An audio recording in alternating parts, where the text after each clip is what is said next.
Me arrodillé en medio de un ataque de asma, arañando el suelo mientras mis pulmones se cerraban de golpe.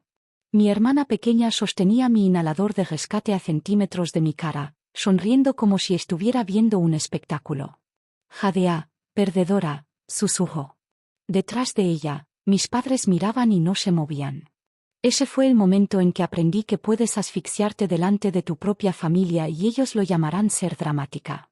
Pasaron 19 años antes de que volviera a ver ese momento, esta vez reproduciéndose en una pantalla de un juzgado. Y justo antes de que terminara el vídeo, ocurrió algo para lo que ninguno de nosotros estaba preparado. Me llamo Ana García, y durante la mayor parte de mi vida, creí que el silencio era la única forma de sobrevivir a mi familia. Crecí en una casa en Madrid que siempre parecía perfecta desde fuera. Setos recién recortados, ventanas impecables, un porche que mi madre decoraba cada estación. Pero dentro, el aire se sentía más delgado, más apretado, como si tuvieras que ganarte cada respiración que dabas. Carmen, mi madre, dirigía el hogar como algunos dirigen empresas. Estricta, pulida, sin margen para el error. Mi padre, Luis, se quedaba callado en segundo plano. Un hombre que creía que la paz se mantenía sin tomar nunca partido. Y luego estaba Lucía, mi hermana pequeña, la niña de oro, la que decían que solo necesitaba un poco más de atención. Nunca dijeron que necesitaba yo. Cuanto mayor me hacía, más callada me volvía. No porque me faltaran opiniones, sino porque aprendí pronto que mi voz solo causaba problemas. En la mesa durante la cena, Lucía hablaba de proyectos del colegio o planes de fin de semana, y las caras de mis padres se iluminaban. Cada vez que yo intentaba hablar, la energía de la habitación cambiaba. Mi madre se tensaba. Mi padre miraba el reloj, y la conversación seguía como si yo nunca hubiera estado allí. A los 16, había dominado el arte de desaparecer. La única persona que realmente me vio fue mi abuela, Isabel. Olía a lavanda y libros antiguos. Y tenía esa forma de escuchar que te hacía olvidar el mundo fuera de su salón. Con ella, no era dramática ni difícil ni invisible. Simplemente era Ana. Algunos fines de semana, escapaba a su casa, ayudándola a regar las plantas o a hornear la receta que estaba decidida a perfeccionar ese mes. Apoyaba su mano sobre la mía y decía, «Eres más fuerte de lo que ellos saben». Esas palabras me sostuvieron en más cumpleaños de los que quiero admitir. Cumpleaños que mi propia familia a menudo olvidaba. Recuerdo cumplir 16 y esperar que alguien lo mencionara en la cena. Nadie lo hizo. Lucía tenía una competición de animadoras ese fin de semana y toda la casa estaba cubierta de carteles y purpurina. Lo soporté en silencio, diciéndome que no importaba, que la abuela se acordaría. Y se acordó. Siempre se acordaba.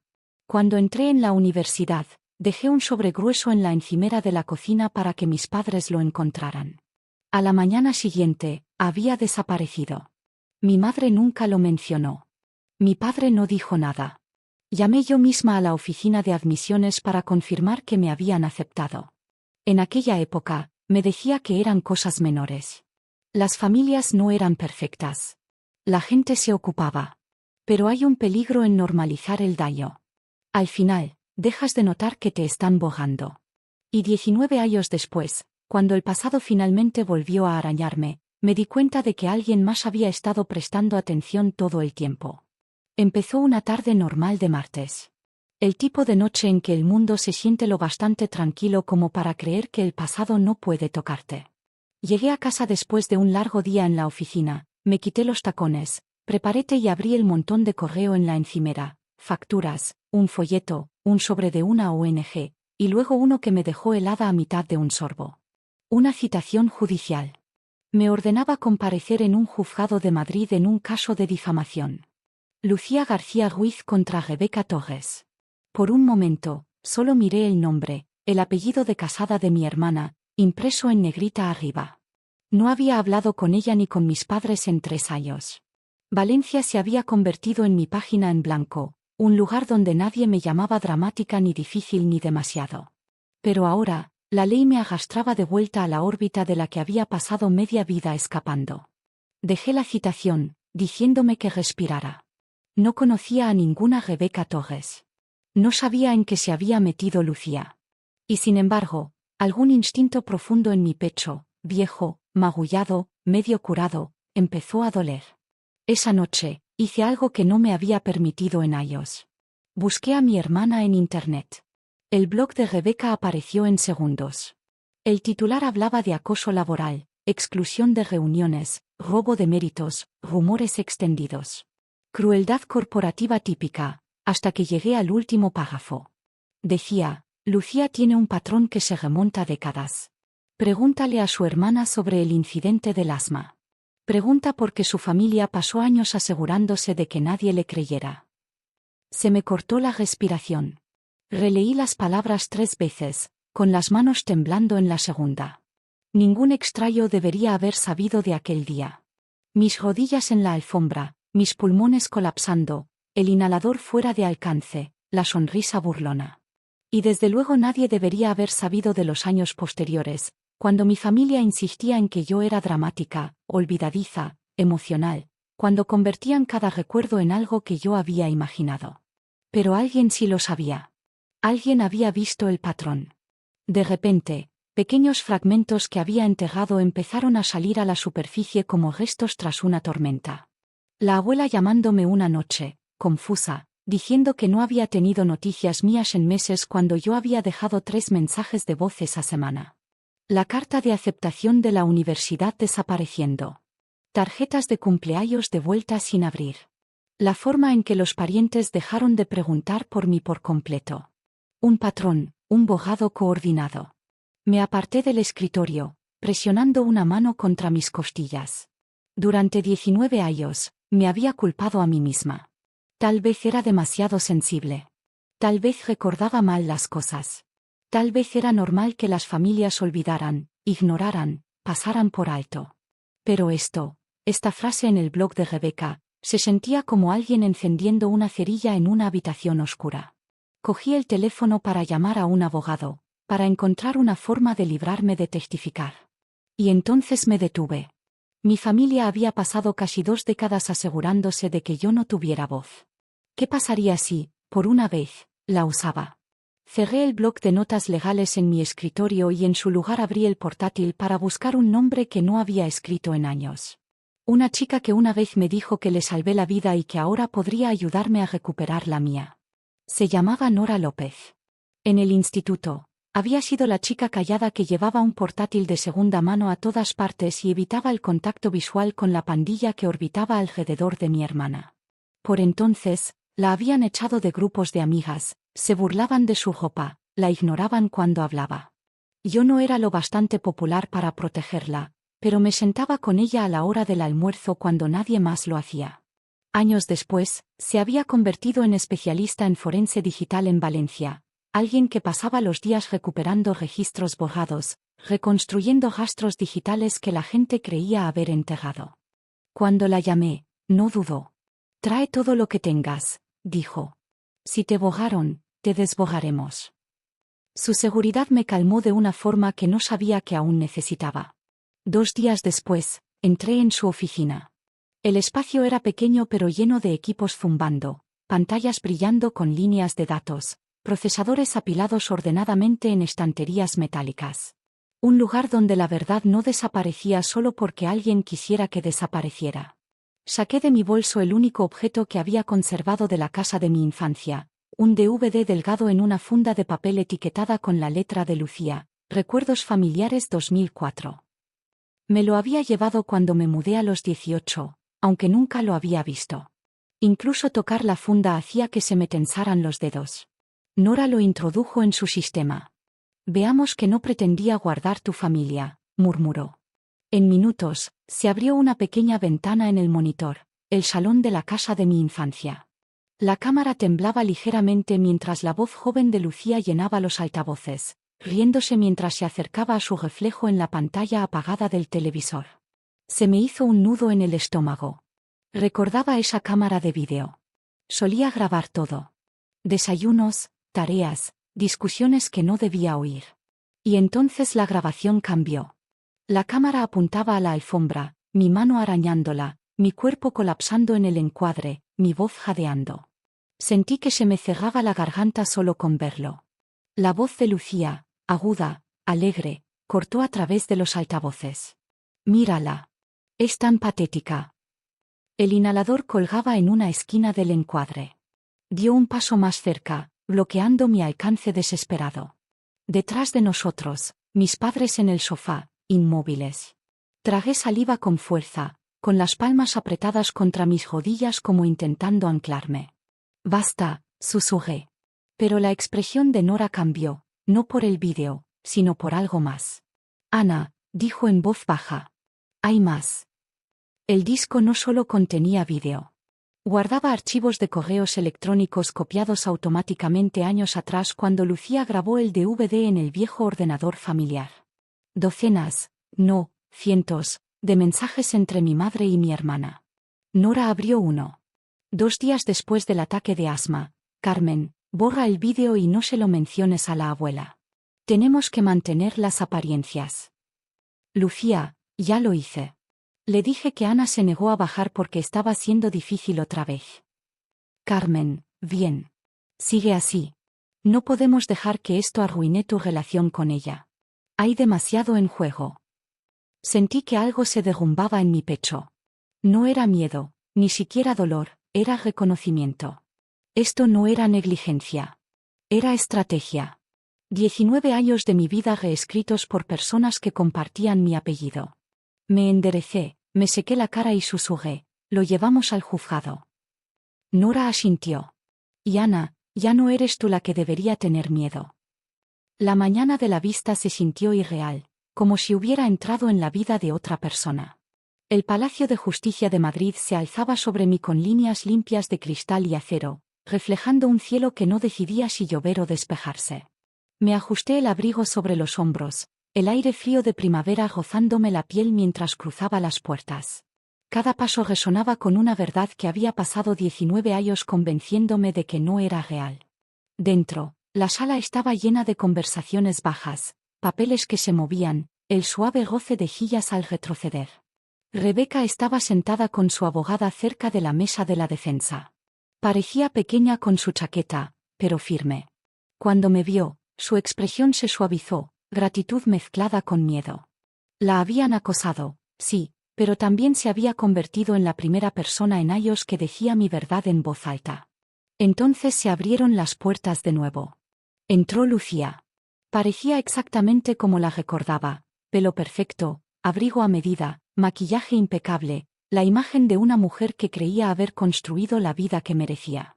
Carmen caminaba detrás de ella, con una sonrisa tranquila que reservaba para comités parroquiales y reuniones navideñas. Luis entró el último, manos en los bolsillos, mirada hacia abajo. Cuando Lucía me vio sentada junto a la defensa, su cara se congeló. Parpadeó 1, 2 veces, como intentando comprender lo imposible. Su abogado se inclinó para susurrarle, y ella se enderezó, ocultando el pánico con una confianza practicada. Entró la jueza, y la sala se sumió al instante en silencio. Se abre la sesión, anunció. Comenzaremos con el testimonio de la demandante. Lucía subió al estrado como si fuera dueña del aire que la rodeaba.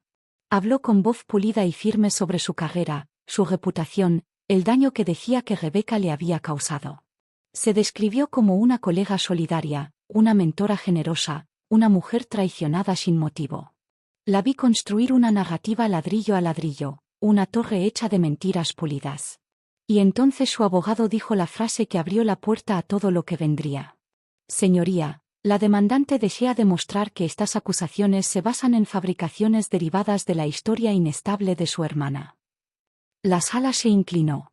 Lucía no me miró, pero vi la tensión en su mandíbula, el sutil cambio en sus hombros. Pretendía usarme como escudo. La jueza volvió su mirada hacia mí.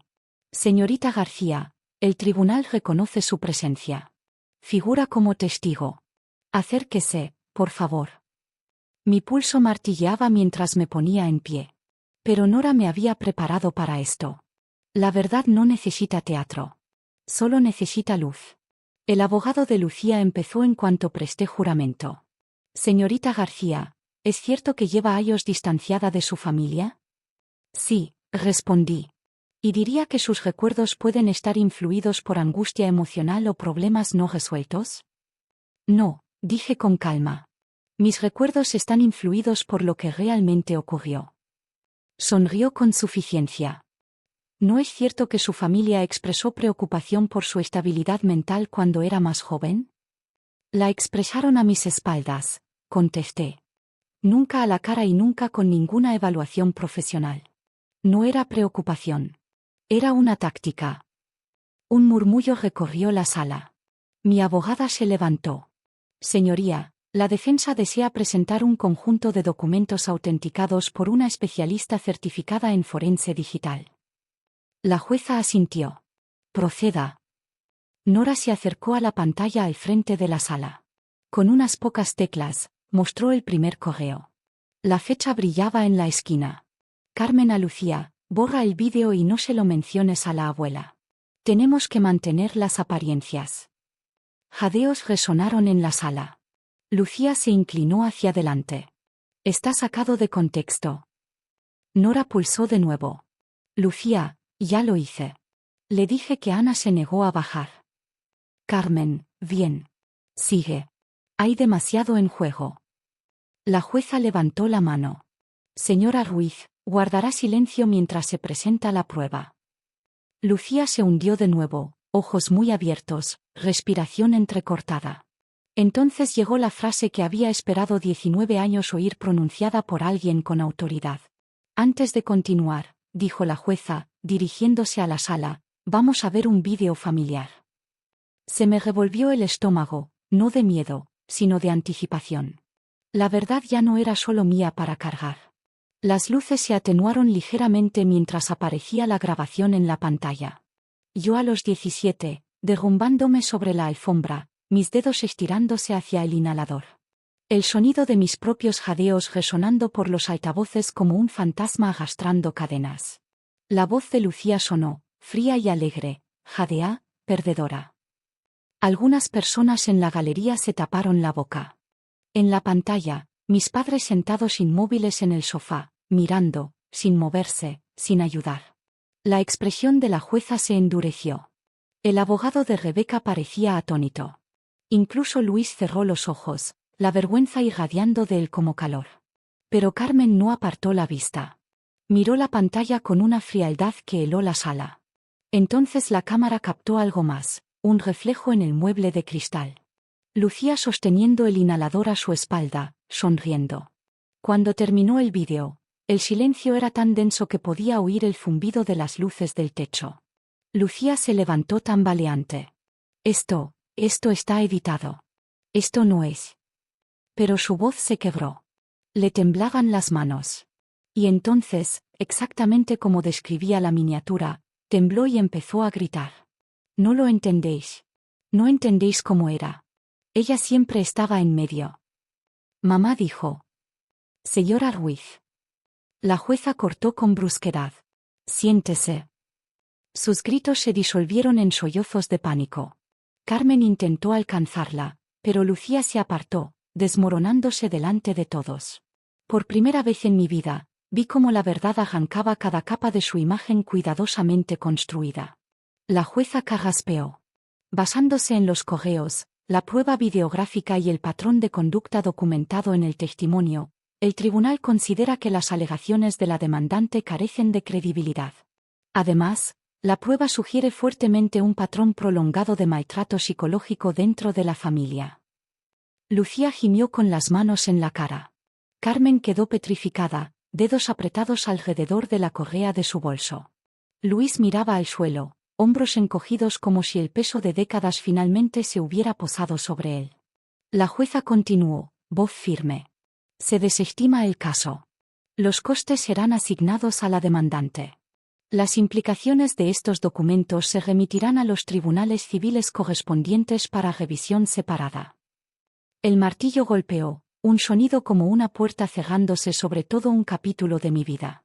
Exhalé por lo que me pareció la primera vez en años. Mientras la sala se vaciaba, Lucía seguía desplomada en su silla, rímel corrido, respiración temblorosa.